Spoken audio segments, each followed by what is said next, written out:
यहाँ के झारखंडियों का ये हाल है और नौकरी बेची जा रही है, बाहरियों को नौकरी बेची जा रही है। ये सरकार जो माटी की सरकार थी, जो जन कल्याणकारी सरकार है, जनहित की सरकार है, वो अभी आज मुकर गई। वो सरकार भी अगर हमको धोखा देती है तो आने वाले चुनाव में इसका जवाब हम लोग देंगे। झारखंडी जो यहाँ खाटी जो मूलवासी आदिवासी हैं, वो बिल्कुल टकटकी निगाह से सिर्फ देखने का काम कर रहे हैं, वो छोड़े नहीं है। वेतनमान हम नहीं छोड़ेंगे, जिंदगी रहेगी तब तक वेतनमान नहीं छोड़ेंगे। ठोस निर्णय आएगा, ये सरकार पर उम्मीद है। माननीय हेमंत सोरेन झारखंडी हैं और एक आंदोलनकारी के पुत्र हैं, तो उनको तो कम से कम ये बात समझ में आनी चाहिए। मतलब सकारात्मक उम्मीद के साथ आप लोग यहाँ पहुंचे? सकारात्मक उम्मीद के साथ बैठे हैं।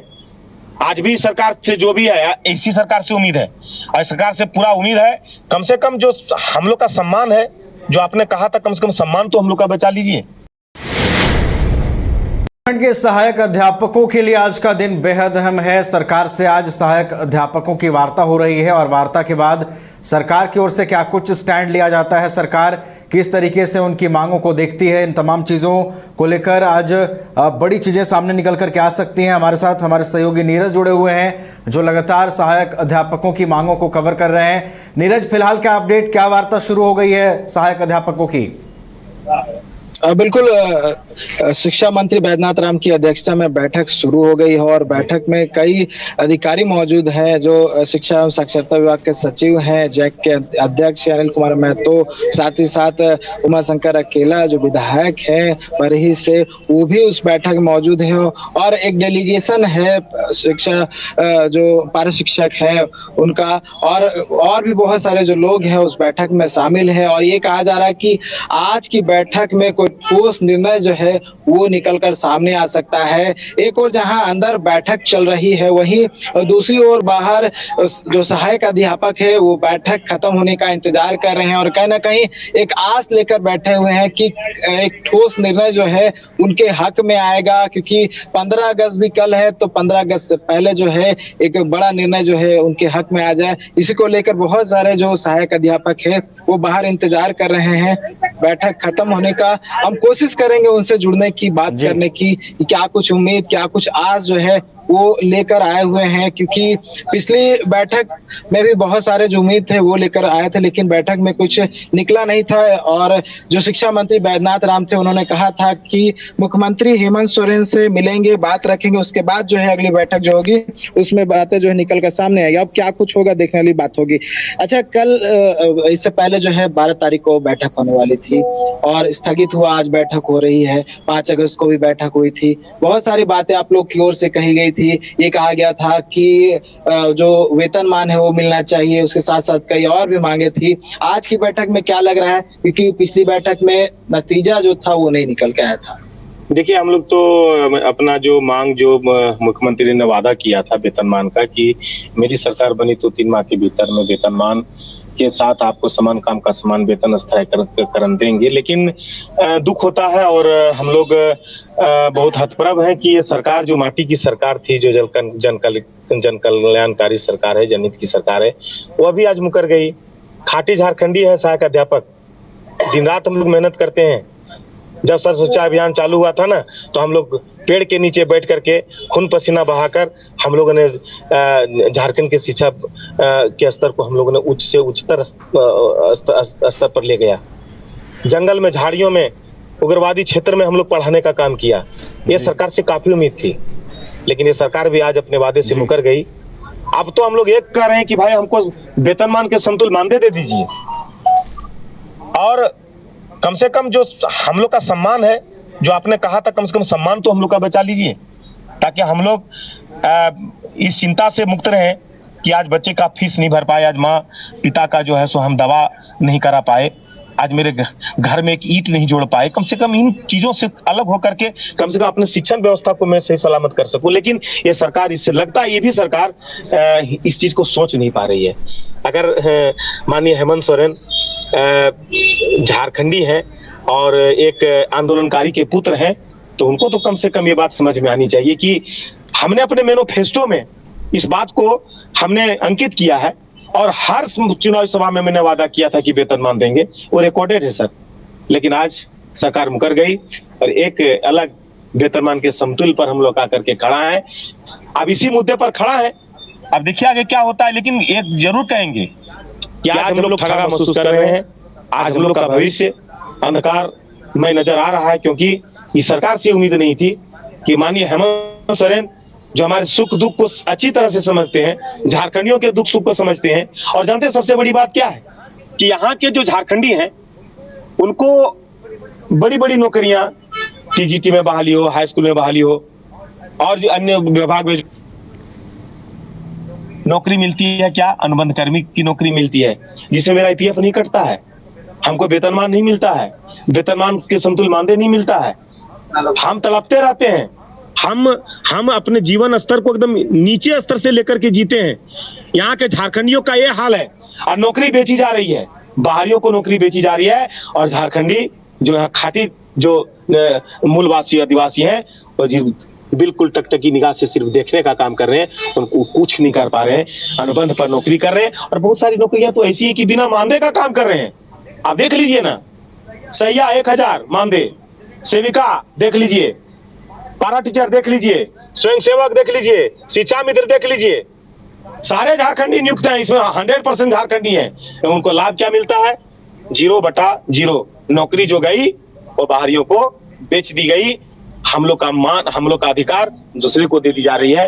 लेकिन आज भी झारखंडी यहाँ सोए हुए हैं और यहाँ के जो खाटी जो सरकार है, झारखंडी की सरकार, जनहित की सरकार, कल्याणकारी सरकार, वो भी मुख दर्शक बैठी हुई है। क्या किया जाए, देखेंगे आगे। अगर ये सरकार हमारी बात नहीं मानती है, अगर हमको सम्मान नहीं देती है, जिसके लिए हम लोगों ने रघुवर सरकार को उनसे लाठी डंडा खा करके उनके चुनाव में उनको हम बेदखल किए, हम गद्दी से बेदखल करके इस जनहित सरकार को हम लोगों ने गद्दी में बैठाने का काम किया।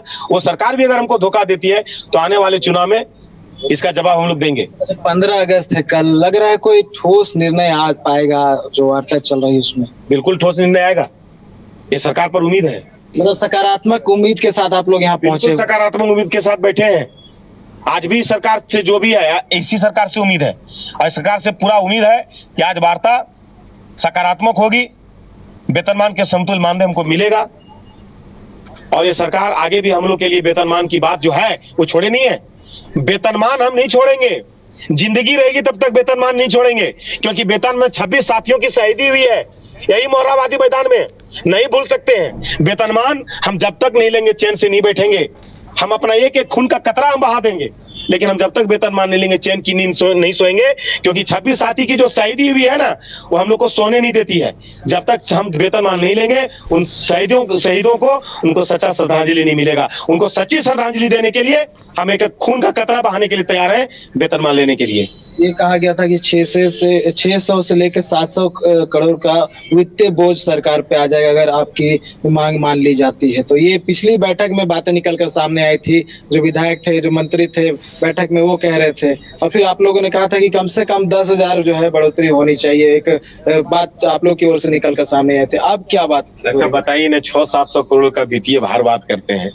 ओपीएस लागू कर दिया सरकारी टीचर के लिए, जिसको 1,80,000 से 1 लाख वेतन मिलता है, उनका ओपीएस लागू हो गया। नहीं वित्तीय बोझ बढ़ा, नहीं बढ़ा वित्तीय बोझ, उनको ओपीएस लागू हो गया, उनका उतना पैसा मिलता है। और हम लोग जो कहता नहीं, रोटी कपड़ा और मकान, रोटी कपड़ा मकान के लिए जूझ रहे हैं हम लोग के पास अच्छा मकान नहीं है। माँ पिता और बच्चे को दवा और उसको अच्छा शिक्षा देने के लिए हम लोग के पास पैसे नहीं है। घर में अनाज खरीदने के लिए पैसा नहीं है। हम लोग दर दर के ठोकर खाने के लिए मजबूर हैं। फिर भी हम लोग देखिए, हम लोग मानदेय नहीं ले रहे हैं, हम लोग इस झारखंड राज्य का सेवा कर रहे हैं और सेवा करके यहाँ के झारखंडियों को, यहाँ के बच्चों को हम लोग शिक्षा देकर उनको उच्च स्तर तक पहुंचाने का काम कर रहे हैं।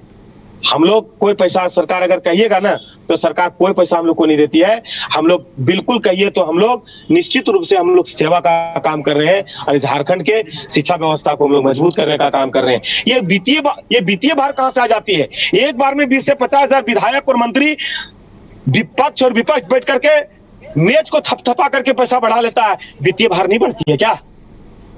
हम लोग कितना दिन तक काम करते हैं, मरने के बाद 1 रुपया नहीं, कफन तक नहीं मिलता है, रिटायर होने के बाद 1 रुपया नहीं मिलता है। आप मानदेय में काम करते हैं और जो विधायक और मंत्री जीतते हैं एक दिन के लिए, उनके लिए जिंदगी भर का पेंशन मिलता है साहब।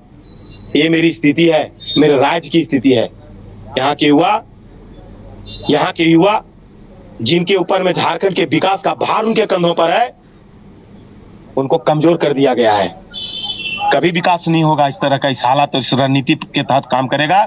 युवा का मनोबल टूटा है सर। अगर माटी की सरकार झारखंडियों के बारे में नहीं सोचेगी ना, तो यहाँ के युवा बहुत कमजोर हो गए हैं। आने वाले समय में इसका बहुत दूरगामी परिणाम बहुत खराब होगा सर। ये हम समझते हैं, अपने दिल की बात मैं बता रहा हूँ। मैं कल रहूं ना रहूं मैं नहीं जानता, कल मैं नौकरी में रहूं या नौकरी में ना रहूं पता नहीं, लेकिन आने वाला पीढ़ी सब कुछ देख रहा है। आने वाला पीढ़ी इसका जवाब मांगेगा। इसलिए अभी भी माननीय मुख्यमंत्री जो हमारे भाई के समान है, खाटी झारखंडी है, अपने झारखंडी भाइयों के साथ न्याय करें। हम न्याय चाहते हैं, जस्टिस चाहते हैं सर। हमको जस्टिस मिलना चाहिए कि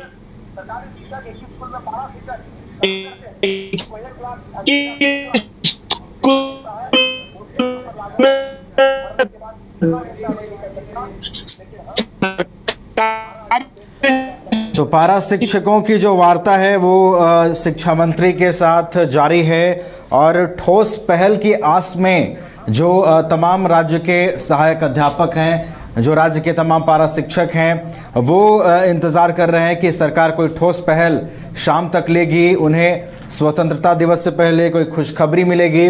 राज्य भर के तमाम पारा शिक्षकों की जो नज़रें हैं इस बैठक पर टिकी हुई हैं, क्योंकि पिछली बार जब वार्ता हुई थी तो कई चीज़ों पर सहमति नहीं बन पाई थी और कई चीज़ों पर सहमति नहीं बन पाने के कारण अगली वार्ता तय की गई थी और आज वो वार्ता का दिन है। वार्ता शुरू भी हो गई है और इस वार्ता के बाद क्या बाहर निकल करके सामने आता है, क्या उनकी मांगों पर सरकार पहल करती है और अगर पहल करती है तो कितनी मांगों को माना जाता है, और सरकार जो अपने वित्तीय पोजीशन का भी हवाला दे रही है कि अगर हम उनकी पूरी मांगों को पूरी करते हैं तो सरकार की जो वित्तीय स्थिति है उसको भी देखना पड़ेगा, उसको भी बैलेंस करना पड़ेगा।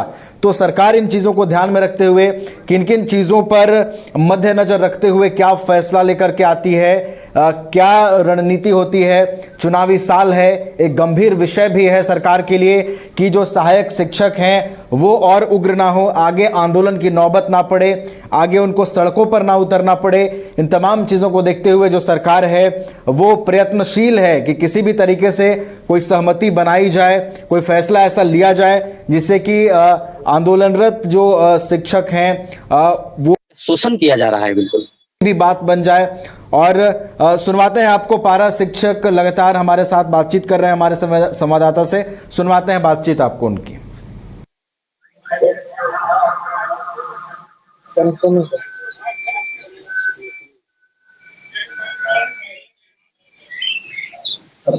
क्या मतलब उम्मीद लग रहा है विधानसभा चुनाव से पहले कुछ हो जाएगा सरकार की ओर से? हम लोग उम्मीद के तहत ही सरकार को बनाने का काम किए थे, बहुत योगदान दिए थे, क्योंकि सारे वादों के साथ आई थी। आज 4 साल अंतिम पड़ाव में यह सरकार है। आज भी जो है तो किस समय लेने के लिए प्रयास किया जा रहा है कि हमको समय दिया जाए। कितना समय आप लेंगे? क्या न्याय आप मेरे साथ कर रहे हैं? शिक्षकों के साथ आप ऐसा व्यवहार कर रहे हैं। हम लोग को तो उम्मीद है, उम्मीद पर ही हम लोग टिके हुए हैं, लेकिन अभी अंतिम पड़ाव में जब कब्र में पैर आ गया, जहां पर शिक्षक आज भी अपनी मांग को लेकर के सड़क पर जो है सो कि खड़े हैं, बैठे हुए हैं, और इस तरह से आप स्थितियां बना करके रखें कि शिक्षक स्वस्थ मानसिकता से पढ़ा नहीं पा रहा है। आप बच्चों के साथ न्याय कर रहे हैं कि अन्याय कर रहे हैं? भूखे भूखे मार रहे हैं आप शिक्षकों को। आप प्रतिदिन, मैं तो कह रहा हूं कि हर दिन कोई ना कोई शिक्षक मर रहे हैं, लेकिन मरने के बाद क्या पॉलिसी आपने बनाया अभी तक? क्या आपने सुरक्षा दिया शिक्षकों को? सरकार ये बताए कि हमने ये सुरक्षा आपके लिए दिया, आप मेरे यहाँ वर्क कर रहे हैं, काम कर रहे हैं, लेकिन हम आपके लिए कौन सा ऐसा नीतियां बनाएं जिससे यह माना जाएगा कि हमारे जो किया नहीं होती है तो इस टाइम कहा जाए तो इसका परिणाम तो मिलता ही है। आज सरकार के लिए भी निर्णायक समय है और हम पारा शिक्षक के लिए भी निर्णायक समय। हम जय जयकार करना भी जानते हैं। अगर हमारे पक्ष में बात होती है, समतुल्य मानदेय अगर सरकार देती है, वेतनमान तो दी नहीं, अगर समतुल्य मानदेय भी दे देती है तो हम चाहेंगे कि यह सरकार हमारे लिए कुछ सोचे। अगर नहीं सोची, परिणाम क्या होगा? आप रघुवर दास के सरकार को देख लीजिए, हिटलरशाही सरकार के रूप में काम करके हम लोगों को पिटने का काम किया, आज आप देखिए कि स्थिति हो गया। तो हम लोग जब स्थिति हम लोग का खराब होगी, हम लोग के बाल बच्चे भूखे मरेंगे, हमारा परिवार दुखी होगा, तो इसका तो श्राप लगेगा ही। ठीक है नीरज, तो ये वार्ता चल रही है शिक्षकों की शिक्षा मंत्री के साथ, और इस वार्ता में ठोस पहल का जो इंतजार हो रहा है सहायक अध्यापकों की ओर से, क्या उनका इंतजार खत्म होता है, क्या उन्हें खुशखबरी मिलती है, इस पर नजर बनी हुई है। लगातार आप भी इसको अपडेट करते रहिएगा, हम फिर से आपके साथ जुड़ेंगे। फिलहाल बहुत बहुत धन्यवाद हमारे साथ जुड़ने के लिए और तमाम जानकारियों के लिए। घर के लिए ग्रोसरीज की जरूरत हो या चाहिए फल और सब्जी, डेयरी या बेकरी प्रोडक्ट्स चाहिए या beverages, snacks and branded foods चाहिए हो या ब्यूटी प्रोडक्ट्स, अब इनके लिए अलग अलग दुकानों की तलाश हुई खत्म, क्योंकि रांची में खुल गया है केस्टो मार्ट, जो रखे आपका और आपके बजट का ख्याल। हर सामान पर 5% की छूट, होम डिलीवरी की सुविधा भी। आज ही पधारें Kesto Mart, one stop solution for every customer's requirements. Call 9153989339.